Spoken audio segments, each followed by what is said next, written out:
All right, I don't have anything brilliant. I only know as much as you do. According to testimony, the boy looks guilty. Maybe he is. I sat there in court for 6 days listening while the evidence built up. Everybody sounded so positive. You know, I began to get a peculiar feeling about this trial. I mean, nothing is that positive. There are a lot of questions I'd have liked to ask. I don't know, maybe they wouldn't have meant anything, but I began to get the feeling that the defense counsel wasn't conducting a thorough enough cross-examination. I mean, he let too many things go by, little things that... What little things? Listen, when these fellows don't ask questions, it's because they know the answers already and they figure they'll be hurt. Maybe it's also possible for a lawyer to be just plain stupid, isn't it? I mean, it's possible. You sound like you met my brother-in-law once. I kept putting myself in the kid's place. I'd have asked for another lawyer, I think. I mean, if I was on trial for my life, I'd want my lawyer to tear the prosecution witnesses to shreds, or at least try to. Look, there was one alleged eyewitness to this killing. Someone else claims he heard the killing, saw the boy run out afterwards, and there was a lot of circumstantial evidence. But actually, those two witnesses were the entire case for the prosecution. Supposing they're wrong. What do you mean, supposing they're wrong? What's the point of having witnesses at all? Could they be wrong? What are you trying to say? Those people sat on the stand under oath. They're only people. People make mistakes. Could they be wrong? Well, no, I don't think so. You know so. Oh, come on, nobody can know a thing like that. This isn't an exact science. That's right, it isn't.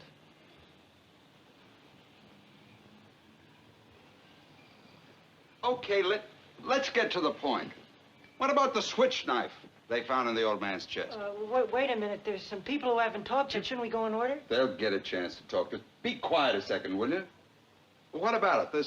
The knife this fine, upright boy admitted buying the night of the killing. Let's talk about it. All right, let's talk about it. Let's get it in here and look at it. I'd like to see it again, Mr. Foreman. We all saw what it looks like. Why do we have to see it again? The gentleman has a right to see exhibits and evidence. Say, could you bring us the knife? Knife? Yeah. Thank you. The knife and the way it was bought is pretty strong evidence, don't you think? I do. Good. Now, suppose we take these facts one at a time. One, the boy admitted going out of the house at 8 o'clock on the night of the murder after being slapped several times by his father. No, he didn't say slapped. He said punched. There's a difference between a slap and a punch. After being hit several times by his father. Two, he went directly to a neighborhood junk shop where he bought one of those... switch knives. Switchblade knives.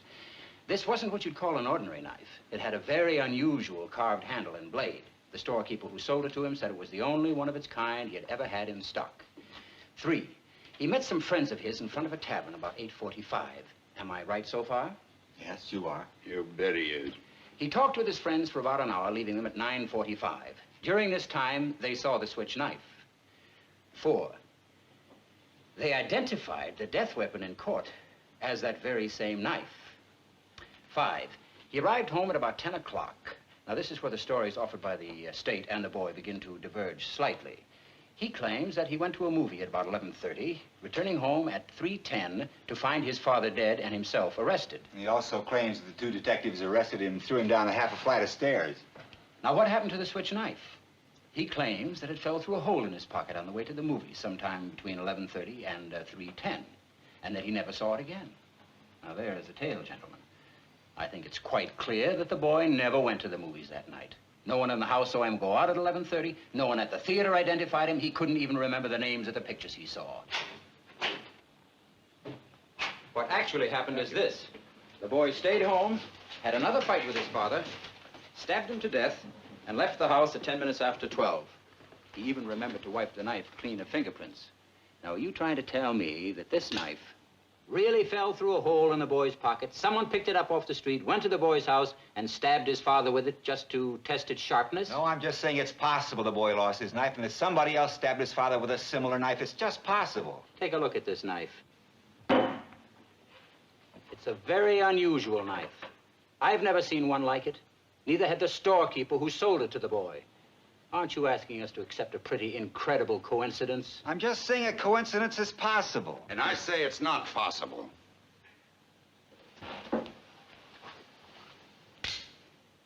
Where did that come from? It's the same You knife. think you're doing? Where did you get it? I went out walking for a couple of hours last night. I walked through the boy's neighborhood. I bought that in a little pawn shop just 2 blocks from the boy's house. It cost $6. It's against the law to buy or sell switchblade knives. That's right, I broke the law. Listen, you pulled a real bright trick. Now, supposing you tell me what it proves. Maybe there are 10 knives like that, so what? Maybe there are. Well, what does it mean? You found another knife like it. What's that, the discovery of the age or something? You mean you're asking us to believe that somebody else did the stabbing with exactly the same kind of knife? The odds are 1,000,000 to 1. It's possible. But not very probable